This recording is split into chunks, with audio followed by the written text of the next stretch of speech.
Welcome back, motorsport fans, to another explainer. Today, we are unpacking the long-awaited, totally chaotic return of the Moto2 World Championship to Brazil. It's the first time they've raced at the Goiânia circuit since way back in 1989, and man, it did not disappoint. We are going to cover the whole shebang, the absolutely bizarre track conditions, a frantic qualifying session, a tire-melting race digest, and exactly what this all means for the championship standings. So strap in, because we're diving straight into the madness. But look, before we can even get to the starting grid, we've got to talk about Saturday. It was, well, total chaos. Torrential rain just hammered the circuit, and the underground infrastructure literally couldn't handle the pressure. A sewer pipe running right under the main street actually collapsed. Yeah, it completely caved in, opening this massive sinkhole right on the start-finish line. Imagine rolling out of that final corner, twisting the throttle for a slipstream, and seeing the track literally falling apart in front of you.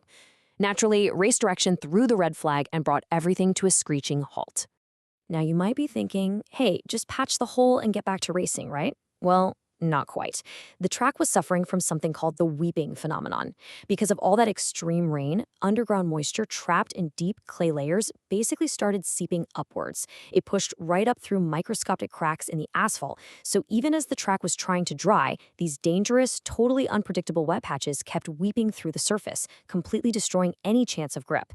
It was a massive safety hazard, so all Moto2 qualifying sessions were scrapped for Saturday and hastily pushed to Sunday morning. Okay, so fast forward to Sunday morning, the riders literally had to wake up, jump on their bikes, and instantly push to the absolute limit for a frantically rescheduled qualifying. And the rider of the morning? Undeniably, Daniel Holgado.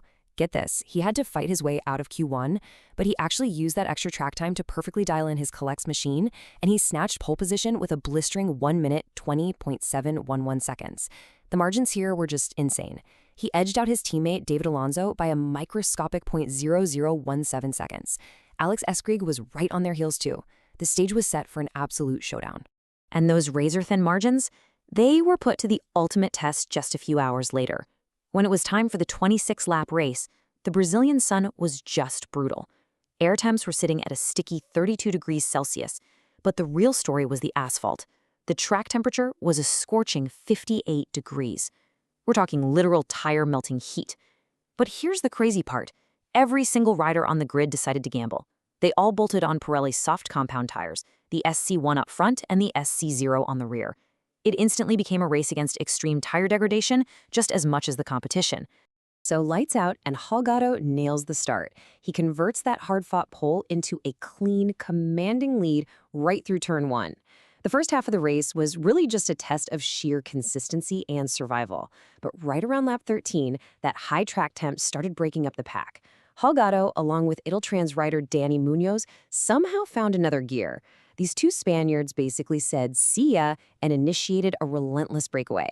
Skip ahead to lap 23, and that gap between them was completely erased. Munoz had reeled Holgado right in, latching onto his rear wheel and kicking off an epic high-speed duel for the win. This brings us to the climax of the race, and it was an undeniable thriller. Down to the fateful last 3 laps. Try to imagine the physical exhaustion here. They're rustling 140 horsepower machines on 58-degree asphalt.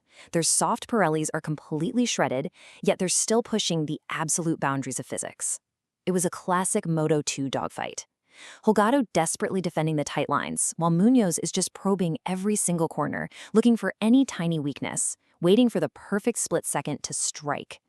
The whole weekend really boiled down to 2 beautifully executed moves. First, Munoz finally pulls the trigger. He goes for this breathtaking, daring pass right at turn 10, stuffing his bike up the inside and actually snatching the lead away. But Holgado's counterattack? Pure championship material. He doesn't panic at all. He tucks right back into the slipstream, sizes Munoz up, and launches an immediate, hyper-aggressive move on the high-speed rundown into turn 1. He just slams the door shut and reclaims the front spot like it was nothing. And that brilliant counterattack sealed the deal. It all came down to a final margin of just 1.226 seconds as they crossed the line. Munoz threw absolutely everything he had at him, trying to mount one last offensive, but Holgado defended his racing line with sheer perfection. He rode flawlessly through those final sectors, stretching the gap just enough to break the slipstream, taking the checkered flag, and etching his name into the history books as the 2026 Brazilian Moto2 Grand Prix winner. So looking at the final results of that grueling 26-lap showdown, Daniel Helgado obviously takes the top step for the CF Moto Indy Aspar team. Danny Munoz brings it home just over a second adrift in second place. Rounding out the podium almost 4 seconds back is Manuel Gonzalez, which completes a really brilliant all-Spanish rostrum. We also have to give a massive shout-out to Alex Eskrig, who put in a phenomenal, hard-fought effort for fourth, and Holgado's teammate David Alonso, who managed to survive that extreme tire wear to round out the top 5. Now, if we look at the manufacturer battle, Climax clearly locked out the podium today. They really showcased their adaptability to that severe heat and soft tire wear. But honestly, the grid is fiercer than ever. As we just saw, Alex Eskrig rustled his forward chassis into a highly competitive 4th place. And we absolutely cannot ignore Izan Guevara. He pushed his Premac Yamaha Bosca scroll machine to the absolute limit, carving through the pack to finish in a very respectable 6th place. It's proof that while Climax is incredibly strong, this 2026 chassis war is far from over.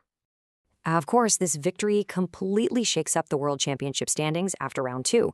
Holgado's dominant win catapults him straight to the top of the leaderboard with 33 points. Manuel Gonzalez is sitting in second with 28.5 points. And yeah, if you're wondering about that half point, that's a rare little quirk left over from a lap count error and half points being awarded back at the Thai GP. Munoz's podium secures him 3rd place with 24 points, while really consistent finishes from Guevara and Eskrig put them right in the hunt in 4th and 5th. So, as the dust settles on an unforgettable, sinkhole-delayed, tire-melting weekend in Goiânia, we're really left with one massive question. With Daniel Holgado drawing first blood and proving he can win even after starting in Q1, who on this grid actually has the raw speed and the tire management to challenge him in the upcoming rounds?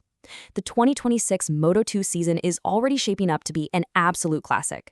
Thanks for hanging out with me for this explainer, and definitely keep your eyes on the track. It's only going to get faster from here.